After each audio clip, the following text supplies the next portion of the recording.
And welcome back to Hannity. So Democratic crybabies all across the country, they're having a very hard time accepting the crushing defeat to President-elect Donald Trump, and they're now trying to blame their loss on Russian interference. Now, earlier today on my radio show, I interviewed WikiLeaks founder Julian Assange and asked him about this and much more. Take a listen.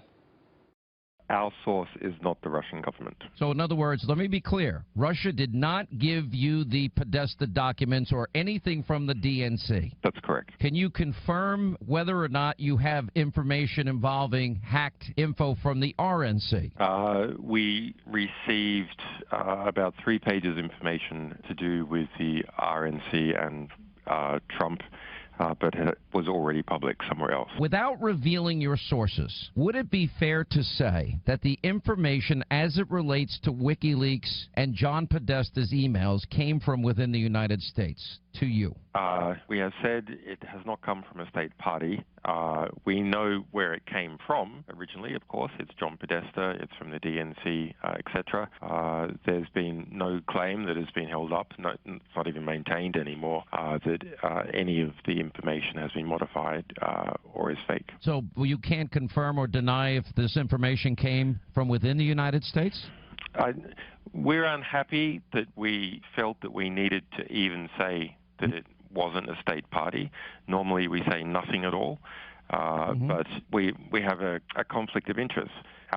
We have an excellent reputation, a strong interest in protecting our sources, and so never saying anything about them, never ruling anyone in or anyone out. We sometimes do it. We don't like to do it. We have another interest, which is maximizing the impact of our publications. Let me ask you this then. So here, in order to prevent a distraction attack against our publications, we've had to come out and say, no, it's not a state party. Stop trying to distract in that way. Pay attention to the content of the publication. So in other words, when you say state party, it wasn't another state like Russia or some other country. Correct. How secure is America's agencies, American government, America's secrets? Everything is almost completely insecure now. The computer systems have become so complex that it is not possible to understand all the parts, let alone secure them. It is just impossible. So, and that goes for individuals as well as a government? It goes for all of us. Let me ask you about Craig Murray, former British ambassador to Uzbekistan, an associate of yours. He was quoted in the Daily Mail that he flew to Washington, D.C. for the emails. He claimed he had a clandestine handoff in a wooded area near American University with one of the email sources, and the leaker's motivation was, quote, disgust at the corruption of the Clinton Foundation and the tilting of the primary election playing field against Bernie Sanders, and he said the source had legal access to the information. The documents came from inside leaks, not from hacks. Yeah, we don't comment on sourcing. Craig Murray is a former UK ambassador. He is a friend of mine. He is not authorized to speak on behalf of WikiLeaks. Are you angry that he gave this interview? I just don't want to go anywhere near that. Is it much more likely that would have happened versus the Russians? I don't want to be drawn on this. Okay. We have to protect our sources. All right, here now with reaction, the co-host of the hit show The Five, Eric Bolling, Kimberly Guilfoyle. You know, it's amazing. They ignored the collusion between the media and, of course, the Clinton campaign. They ignored that. The racism, misogyny, sexism, anti-Semitism of the DNC. The only thing that matters here, if it hurts Donald Trump, let's make it up, even though he denies it, and there's no evidence that proves it. Liberals, anti-Trumpers. Remember, Hillary Clinton didn't want to come out and concede the election that night. Allegedly, reports say she got very violent with Podesta and Robbie Mook. Okay, it was their fault first. Then it became voter fraud. So when we had to go through this charade, song and dance of recounts, that didn't work out. Then it became it's the Russians' fault. The Russians affected the election. It's none of the above. They had a flawed candidate. Hillary Clinton is the worst candidate, not necessarily the worst human being, but the worst candidate to run for president in my lifetime. The Russians didn't make her come up with deplorables, and it wasn't Donald Trump who made Obamacare premiums skyrocket, double in some cases, the week of the election. Julian Assange was very clear it wasn't the Russians and no state whatsoever.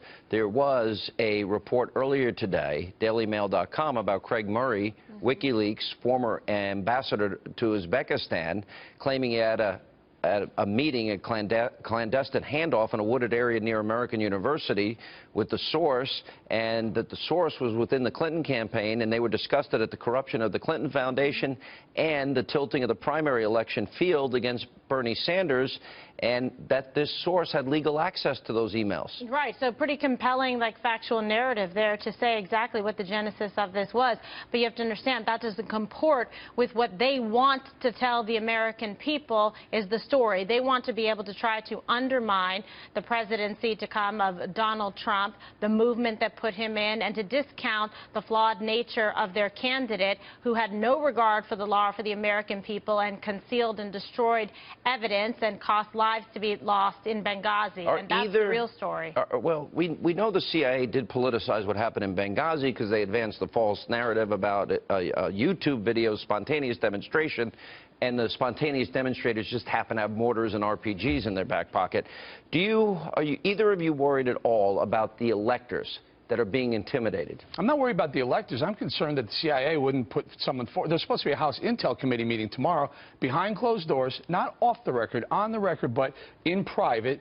And the CIA wouldn't put an intel agent. Maybe they think the evidence is flimsy and weak? Or since they made the original claim that the Russians affected the outcome of the election, since then they've come up with more evidence proving that maybe they didn't, or they were wrong in the first place. Yeah, at the very least, show up and let the House Intel Committee find out. That's what oversight's supposed to be about. Well, my sources in the CIA that I spoke to about this told me there's a divide even within the CIA, that many of the old guard, the actual operatives, the people doing the hard work in and out are in, I guess, basically in conflict with some of the younger analyst types who are more politically leaned toward Hillary Clinton, and that's really what has gone on here, and it shouldn't be that way. But so far, you're not hearing specific evidence, credible evidence, to say that the Russians had anything to do with hacking or, in fact, affecting any voter fraud in the outcome of the United States presidential election. All right. Thanks, both of you, for sticking around late as you do. We appreciate you always being here. Thank you. Thanks, John.